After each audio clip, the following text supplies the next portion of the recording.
It's Sunday, and I'm going to make a video. Yay! Anyway, I actually did try making a video, like, towards the end of last week, but I was a bit... So you really didn't want to see that. And I'll show you a clip of how it would have been like to show you exactly what kind of mental strain I have been under. I've been studying a lot. And if I have to look at another term like caudal circumflex humeral artery again right now, I will slit my own wrists. Just saying. Oh yeah, last week was great.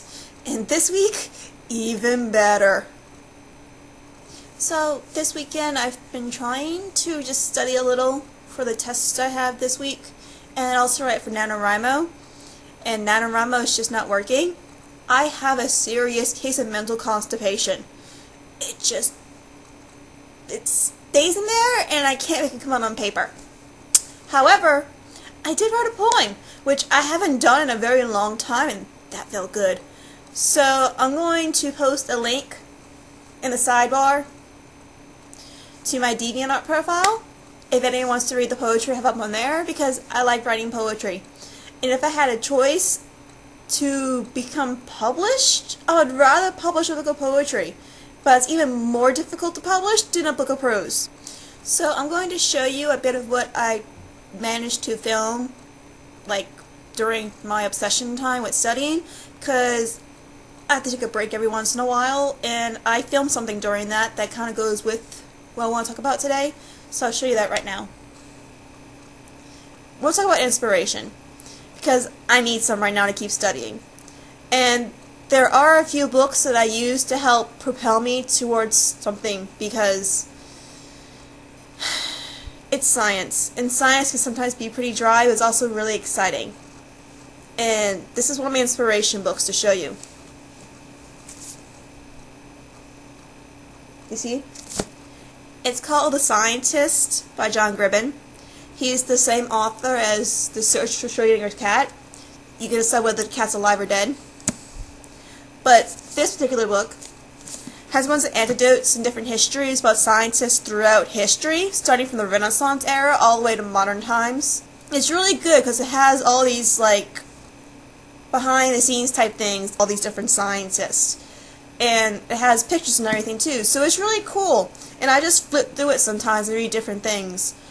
The one I read today was about how Newton was actually pretty jealous of Hooke, even though he was 7 years younger than Hooke. So he actually sat on his optics book for about 30 years until Hooke died before he published it, because he didn't want Hooke to know all the information he just gathered.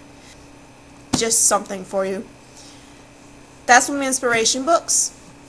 Then another one that I want to talk about for this video is one of my main inspirations I've had since I was in 5th grade, where I had to write an essay about what I wanted to be when I grew up. Ever since I was 8 years old, I've known that I wanted to be a marine mammal veterinarian, particularly research, which is odd for an 8-year-old, I guess, but that's me. I got my degree in marine biology, and I'm in vet school right now, and I'm working towards a research in exotics, so I'm going towards my goal. But I also want to be an author, and have wanted to be an author since I was very young as well. And there actually is a female marine biologist who's also an author, and she's been one of my inspirations for a very long time. Her name is Rachel Carson. And there is a book by Rachel Carson that I have a first edition copy of. And it's cool that I have it because this book came out in the 1960s. So it's one of those first editions you really like to have, and I freaked out when Mom bought this for me. It's called Silent Spring. Those of you who know me know another reason why I really like this book. If you want to know, feel free to ask. Anyway, so first edition copy.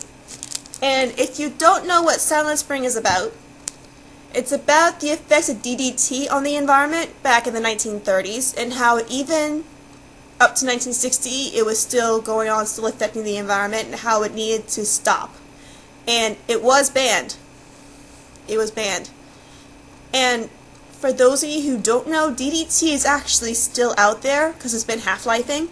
You actually have seen evidence of DDT in California sea lions. I am that into marine science, just to let you know. So we all have different things that inspire us. And for some strange reason I was inspired to write a poem today. Because really, I've been writing poems for a long time now, and I have over 200 of them. Yeah. So it's really my primary outlet for if I'm feeling something I need to write down. It usually comes out in poem form, which actually makes it more difficult for me to write a novel because it has to have a certain rhythm in order for it to come out, which I think is contributing to my mental constipation. New theory.